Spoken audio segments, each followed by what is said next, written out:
Hello. सो authors वाली हमने history of English complete कर दिया। ऑथर्स की सीरीज में हमने विलियम शेक्सपियर को पढ़ दिया, ठीक है। उसके बाद जो एक इम्पॉर्टेंट फिगर आते हैं हमारे सिलेबस के, उनको हम सब जानते हैं जॉन मिल्टन के नाम से। सो आज डिस्कस करते हैं जॉन मिल्टन के बारे में।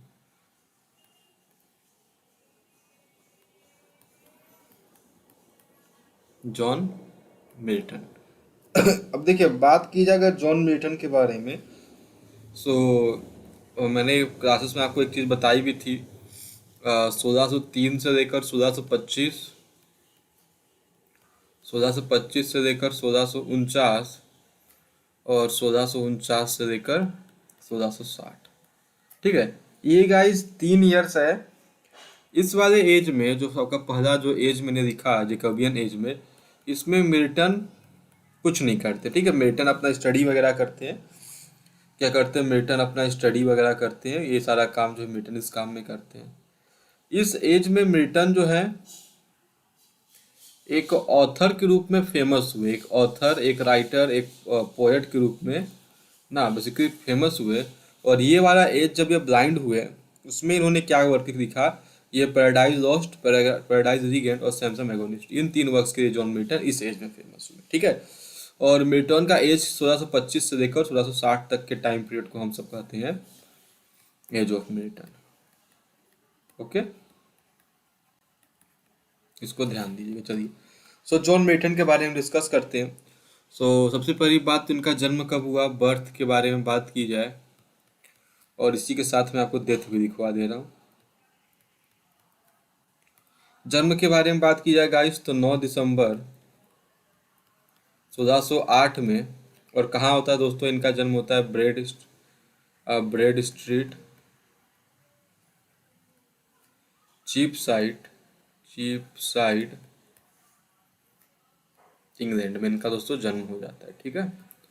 डेथ के बारे में बात की जाए, तो इनका डेथ होता है 8 नवंबर 1674 में, बन हिल, इंग्लैंड में, ठीक है। जॉन मिल्टन के बारे में बायोग्राफी डिस्कस कर दें। इनके फादर के बारे में बात किया जाए और इनके मदर के बारे में।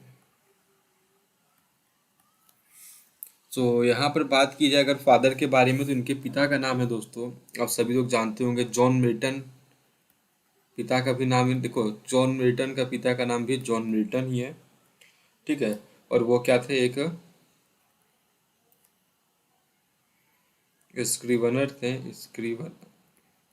स्क्रीवनर बाय ट्रेड।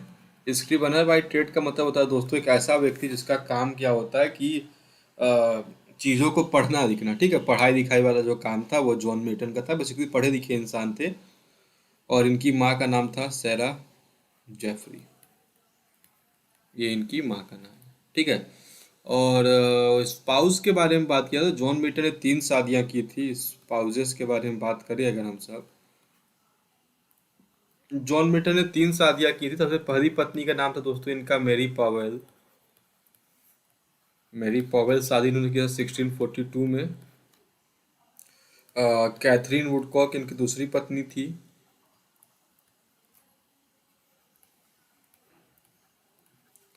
जिससे इनकी शादी हुई थी 1656 में। और थर्ड नंबर पे एलिजाबेथ मिंसल आती है, एलिजाबेथ।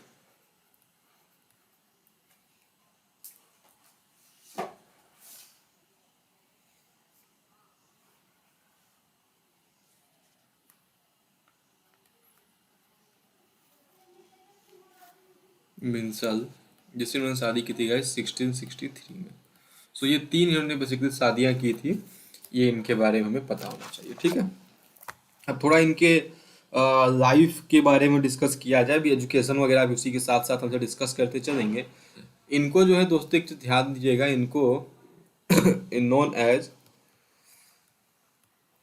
इनको कहा जाता है दोस्तों lady of the Christ, lady of the Christ, ठीक है। और लेडी ऑफ द क्राइस्ट कहने के पीछे का रीजन क्या था? इनका ओवल फेस, शकल कैसा था? Oval face, grey eyes,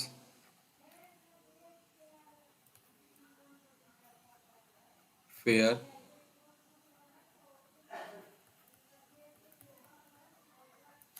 okay, so इनका जो अपियरेंस था, उस अपियरेंस की वजह से इनको जो है क्या कहता था, लेडी ऑफ द क्राइस्ट कहते थे। ओके, चलो कुछ जो भी इनके बारे में जो इंपॉर्टेंट डेट्स वाइज मैं आपको डिस्कस करवाते चलो, एजुकेशन वगैरह भी इसी में आ जाएगा। तो इनका कंप्लीट बायोग्राफी का जो रोड मैप होगा आपके दिमाग में एकदम सेट हो जाएगा।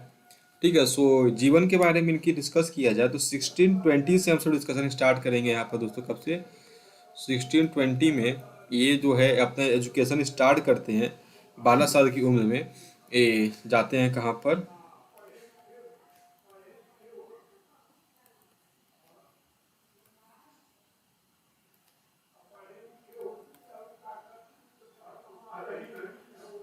सेंट पॉल स्कूल लंदन में जो है इनका एडमिशन होता है 1620 में। ठीक है, 1625 में 1625 में गाइस ये मूव कर जाते हैं कहाँ पर? Christ college. ठीक है, इसका पूरा नाम अगर बात किया जाए, इसका पूरा नाम है दोस्तों Christ church college,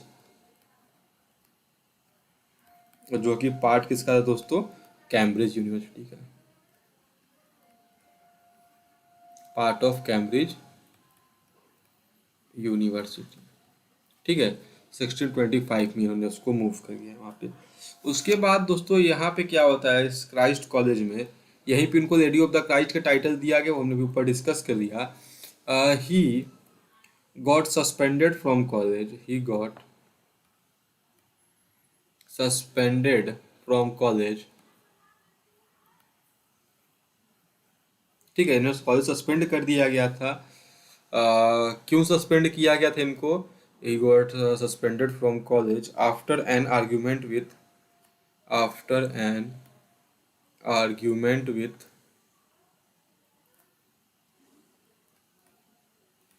his tutor William chapel.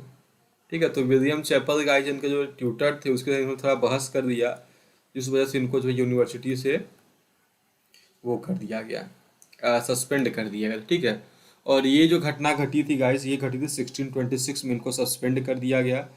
कब? 1626 में इनको सस्पेंड किया गया इनके कॉलेज से। उसके बाद जो है ये वापस अपने घर आते हैं ना, 1626 में घर आते हैं और फिर वापस भी चले जाते हैं कॉलेज। उसके बाद जब ये वापस जाते हैं उसी साल, सो हिज न्यू ट्यूटर, जो इनको नया ट्यूटर प्रोवाइड करवाया जाता है, हिज न्यू ट्यूटर का नाम क्या है दोस्तों? ध्यान दीजिएगा, इनके नए ट्यूटर का नाम नथेनियल, नथेनियल टोवे करके इनके जो है नए ट्यूटर का नाम होता है। ठीक है, सो 1620 में सेंट पॉल स्कूल लंदन में इनका एडमिशन होता है। 25 में क्राइस्ट चर्च कॉलेज कैम्ब्रिज में ये जाते हैं, जहाँ से इनको सस्पेंड कर दिया था क्योंकि विलियम चैपल से इन्होंने बहस कर दिया। और ठीक है, उसके बाद यहाँ पे इनका काम आगे चलते रहता है ना। चलिए, बात की जाए कुछ और इम्पोर्टेंट को ईयर वाइज डिस्कस करने का एक फ़ायदा क्या होता है ना, आपको बायोग्राफी से समझ में आ जाती है। उसके बाद जो एक इम्पोर्टेंट डेट इनके ज़िंदगी में आता है, वो डेट आता है इनका 1629। 1629 का जो साल है इनको इनके दो चीज़ों से इम्पोर्टेंट होता है। तो सबसे पहला डेट हमको याद रखना होगा 26 मार्च 1629 का। सो गाइस 26 मार्च 1629 में क्या होता है, ये जो है अपनी बीए की डिग्री प्राप्त करते हैं। ठीक है, 26 मार्च 1629 को बीए की डिग्री इनकी प्राप्त होती है। और 25 दिसंबर 25 दिसंबर 1629 इस साल जो इन्होंने क्या लिखा था, 18 वर्ष की अवस्था में इन्होंने लिखा था, ही composed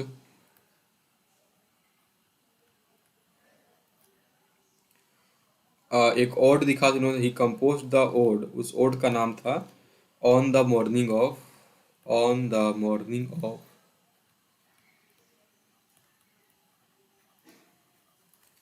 Christ nativity. Christ nativity, nativity ode भी जिसको हमसे दोस्तों कहते हैं। सो इन्होंने 1629 25 दिसंबर को इन्होंने इसको लिखा था। ठीक है, और ये इन्होंने कब लिखा दोस्तों? ये लिखा गया था on Christmas morning Christmas morning at Cambridge. ठीक है, कैम्ब्रिज यूनिवर्सिटी में इन्होंने इस चीज़ को यहाँ पर बेसिकली लिखा था। ओके। नेक्स्ट ईयर की बात की जाए गाइस, तो वो साल आता है 1630 का। 1630 में इन्होंने एक अपना वर्क लिखा, इसका नाम था ऑन शेक्सपियर। ऑन शेक्सपियर, ठीक है। ये बेसिकली एक एपिथेट था admirable dramatic poet William Shakespeare पर, ठीक है, जिन्होंने इसी दौरान 25 दिसंबर के आसपास ही माना जाता है उसको कंपोज किया और 1630 में उसको पब्लिश करवाया। ठीक है। इसके बारे में एक इम्पॉर्टेंट फैक्ट याद रखिएगा, आप सभी लोग, आपके काम आएगा कि पब्लिकेशन की बात की जाती है तो पब्लिश्ड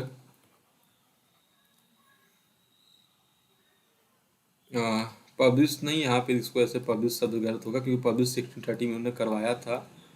सही शब्द होगा कि anonymously included in the second folio. So second folio में जो था ऑन शेक्सपियर को इंक्लूड किया गया था एज अ जो उनका एपिथेटिकल एडमायरेबल पोएट पोयम था ये ऑन शेक्सपियर के ऊपर। तो 1630 का आपका डेट क्लियर हो गया दोस्तों। अगला जो साल आता है इम्पोर्टेंट इनके लिए 3 जुलाई 1632। डेट उतना इम्पोर्टेंट नहीं होगा, ईयर इम्पोर्टेंट हो सकता है। 1632 को क्या मिलता है, इन्होंने अपना एमए का डिग्री प्राप्त किया। ठीक है। इसके बाद एमए प्राप्त करने के बाद he went to live with his parents.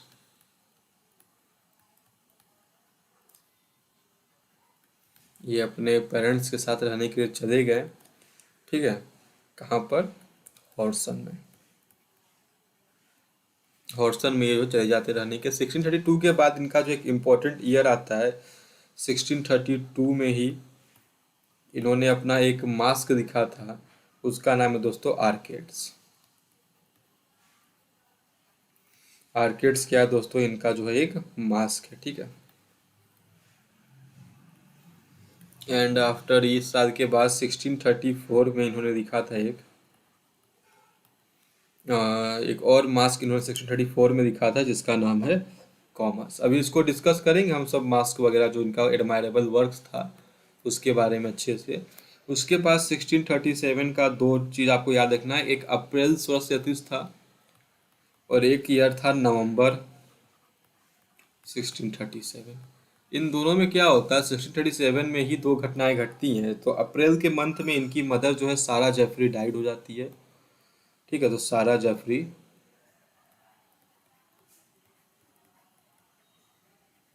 Died. और इस साल क्या होता है, एलिसिडस। 1637 में उन्होंने क्या लिखा था, एलिसिडस लिखा था। ठीक है, आगे देखो। उसके बाद जो ईयर आता है 1638 का। 1638 में दोस्तों क्या होता है, ये जो है टूर पे निकलते हैं। He set out for a tour of France, Switzerland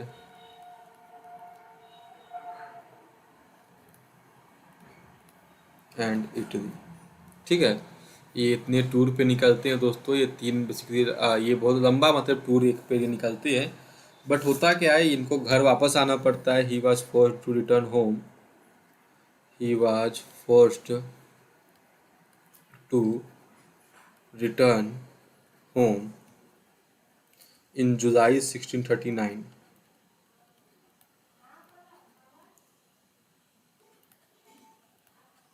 जुलाई 1639 में इनको क्या होना पड़ता है, वहाँ से वापस आना पड़ जाता है। ठीक है, और इसी बात जब जुलाई में वापस आते हैं, जुलाई 1639 में ही इन्होंने एक और वर्क लिखा था।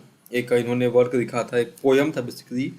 ही कंपोज्ड अ पोयम एपिटेफियम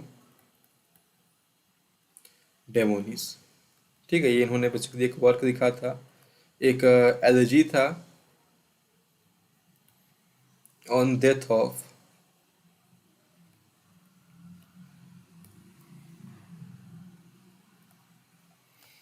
इसके डेथ पे दोस्तों इन्होंने इस एलजी को लिखा था चार्ल्स डियोटाटी के। चार्ल्स डियोटाटी के डेथ पे उन्होंने इस एलजी को लिखा, इसका नाम था एपिथेपियम डेमोनिस। ओके, आगे बात की जाए जुलाई 1639 के बाद एक इम्पॉर्टेंट ईयर आता है दोस्तों इनका 1642 का। 1642 में क्या होता है, मिल्टन की शादी हो जाती है ना। ही मैरिड 17 साल की थी, 17 years old, Mary Powell. So guys 17 साल की थी मैरी पॉवेल जब जॉन मिल्टन उनसे शादी कर देते। He married 17 years old Mary. ठीक है, अब देखो ज़्यादा ये उसके साथ रह नहीं पाते हैं क्योंकि एज डिफरेंस काफ़ी ज़्यादा था, वो करीब उससे 2 गुने उम्र में ज़्यादा बड़े थे। ठीक है, अच्छा गुड नहीं था, मैच नहीं था, मैरी जो है वापस अपने घर आ गई थी ना। बस यही है, बाकी उनका बेटे वगैरह भी होते हैं संतान, उसमें भी आने की जरूरत नहीं है। सो जब ये अनहैप्पी मैरिज थी इनकी तो 1643 में होता क्या था उस टाइम पर कि आप डिवोर्स देने का सिर्फ एक ही कंडीशन था। डिवोर्स का कंडीशन था कि आप जो है अब जो आपका जो पार्टनर है वो किसी दूसरे से मतलब सेक्सुअली जब वो रखता है ना, तो उसी के बेस पे आप जो है डिवोर्स दे सकते हैं। अदरवाइज इंग्लैंड में उन दिनों डिवोर्स लेने का और कोई भी सिस्टम नहीं था। ठीक है, सो इसको ऐसे आप समझ जाओ कि 1643 से लेकर 1646 तक के टाइम पीरियड में, जो 6 साल का टाइम पीरियड था, इन्होंने लिखा था, ही रोट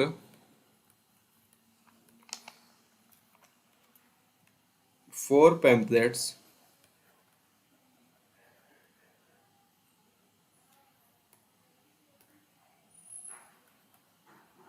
ठीक है, इन्होंने 4 पैम्पलेट लिखे डिवोर्स के टॉपिक पे। इसका नाम आप सभी लोग याद रखना, सबसे इम्पोर्टेंट नाम था the doctrine and discipline of divorce. The doctrine and discipline of divorce,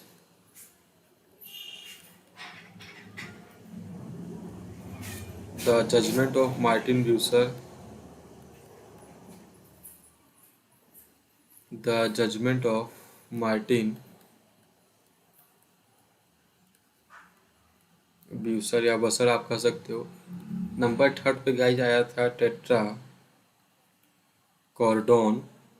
ठीक है, और जो फाइनल था उसका नाम था कोलेस्टीरियन। सो गाइज ये इनके 4 डिवोर्स ट्रैक्ट्स थे जो इन्होंने 2 साल के टाइम पीरियड में लिखा था। ठीक है, अच्छा एक इम्पॉर्टेंट बात आप ध्यान दीजिएगा, टेस्ट्रा कॉर्डोन का मीनिंग होता है दोस्तों फोर स्ट्रिंग। ठीक है, क्या होता है दोस्तों इसका मीनिंग, फोर स्ट्रिंग्ड। ठीक है, ग्रीक वर्ड है। और कोलेस्टेरियन का मतलब होता है road of punishment, road of punishment. ठीक है, सो ये इनके देखो 4 डिवोर्स ट्रैक्ट थे। क्यों लिखा था इन्होंने, इन्होंने लिखा था जो वहाँ पे जो सिस्टम था स्पाउसल इनकॉम्पेटिबिलिटी करके ना, उसके वहाँ पे वो सिस्टम था, उसको लाने के लिए इन्होंने यहाँ पर इसको लिखा था। ठीक है, और इस टाइम पीरियड में मिल्टन को एक निक नेम दिया गया, इसी टाइम पीरियड में मिल्टन को एक निक नेम दिया गया, एक निक नेम जॉन मिल्टन को देखने को मिलता है, इसका नाम क्या है, मिल्टन द डिवोर्सर। ठीक है, मिल्टन द डिवोर्सर करके इनको एक निक नेम भी यहाँ पर दिया गया। अब देखो बात करते हैं 1644 के बारे में। ठीक है, 1644 में 1644 में बेसिकली इन्होंने लिखा था एरियोपेजिटिका। एरियोपेजिटिका, अब एरियोपेजिटिका क्या है कैसे है उसको अभी डिस्कस करेंगे आगे। ठीक है, 1647 आपको पता होना चाहिए, उनके फादर की डेथ हो जाती है, his father died.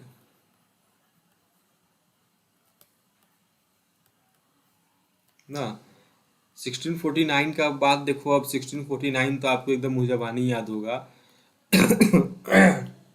Sorry, 1649 important है, execution of Charles first. Charles first का एग्जीक्यूशन किस ईयर में होता है दोस्तों, सो इस ईयर का नाम है 1649 में। ठीक है, अब ध्यान दीजिएगा जो चार्ल्स फर्स्ट का एग्जीक्यूशन होता है और इसमें क्या करता है, मिल्टन सपोर्टेड इट, मिल्टन जो है इसको सपोर्ट करते हैं, मिल्टन सपोर्टेड इट। ठीक है, एग्जीक्यूशन जो चार्ल्स फर्स्ट का हुआ उसके पक्ष में जॉन मिल्टन ने बात किया। फिर 1649 में ही इनका एक और वर्क आता है, एक अच्छा वर्क आता है, the tenure of Kings and magistrate. ठीक है, अब इसके बारे में डिस्कस करेंगे इनके वर्क्स वगैरह में। The tenure of Kings and magistrate.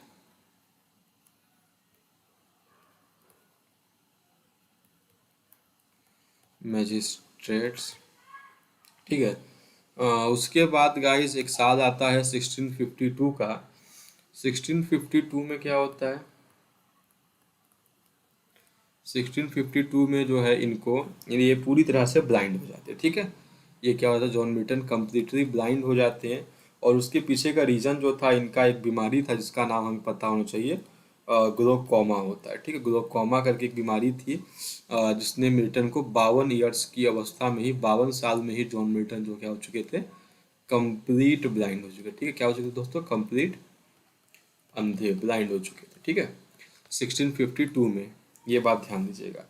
अब 1652 में ही एक घटना और घटती है, इनकी वाइफ मैरी पॉवेल की मृत्यु हो जाती है, Mary Powell died.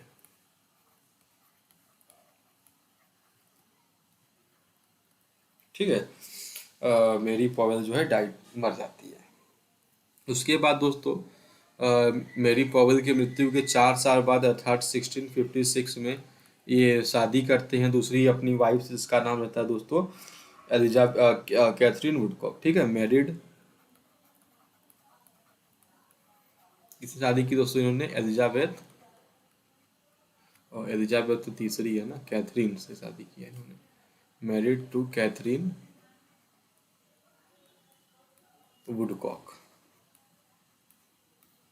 Catherine Woodcock से इन्होंने देखो शादी कर दी। ठीक है, अगले साल की बात की जाए 1656 के बाद, 1658 इज द ईयर, 1658 में जो कैथरीन वुडकॉक रहती है उसका भी डेथ हो जाता है। ठीक है, Catherine died.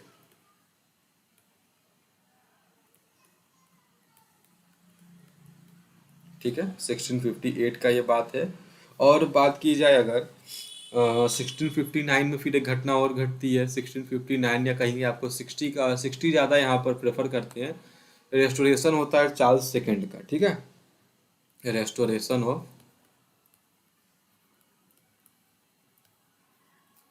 Of Charles second, Charles second का रेस्टोरेशन हो जाता है। ठीक है, और उसके बाद क्या होता है, full stop, he was arrested,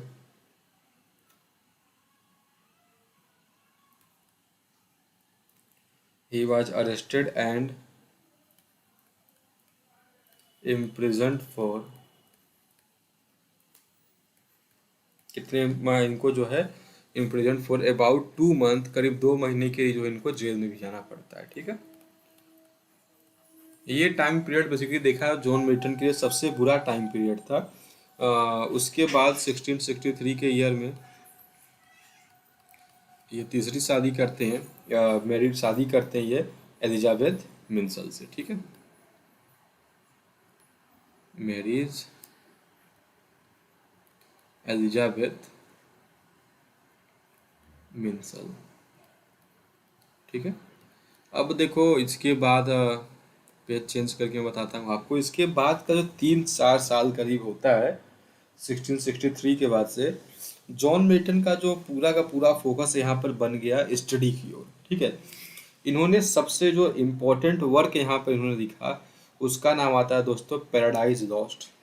क्या नाम आएगा दोस्तों उसका, पैराडाइज लॉस्ट। सो इसके बारे में बात की जाए अगर पैराडाइज लॉस्ट के बारे में, तो आपको 1658 याद रखिएगा, 1665 याद रखिएगा, एंड 1667 याद रखिएगा, और 1674 याद रखिएगा। ठीक है, इसी बीच में आप एक और डेट 1671 को भी याद रखें। तो 5 डेट है, 5 डेट में क्या हुआ था गाइस, 1658 था, इन्होंने स्टार्ट किया था, he started writing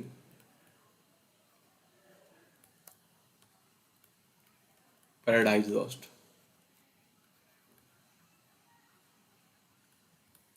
so guys इन्होंने पैराडाइज लॉस्ट को लिखना स्टार्ट किया था 1658 में।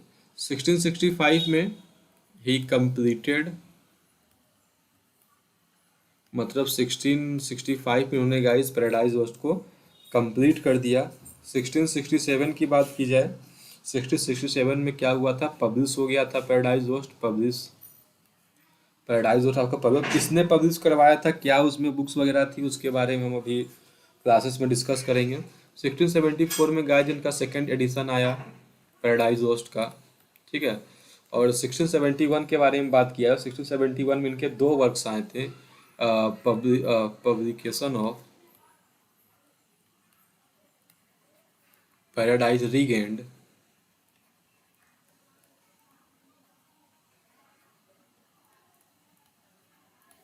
And Samson एबोनिस्ट।